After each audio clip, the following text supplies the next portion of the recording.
Hello guys, আসসালামু আলাইকুম। আশা করি সকলে ভালো আছেন। আজ আমি আপনাদের একটি মোবাইল ক্যামেরা ট্রাইপড রিভিউ করে দেখাবো এবং এর ফিউচার সম্পর্কে বিস্তারিত বলবো। তো আমি আছি আপনার সাথে ইমন।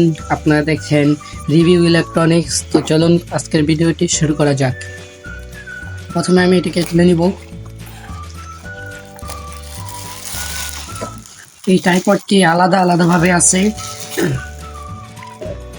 এটিকে প্রথমে এখানে লাগিয়ে নিতে হবে।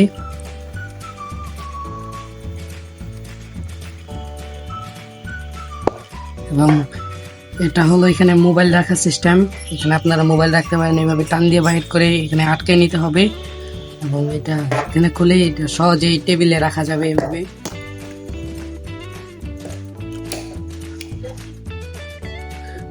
তো এটার সাহায্যে আপনারা সহজেই মোবাইলের সামনে রেখে ভিডিও করতে পারেন বা ব্লগিং করতে পারেন। এটা এভাবে ধরেও ভিডিও করা যাবে, আবার এটা খুলে এভাবেও ভিডিও করা যাবে। তো আজকে ভিডিওটা এই পর্যন্তই। আল্লাহ হাফেজ।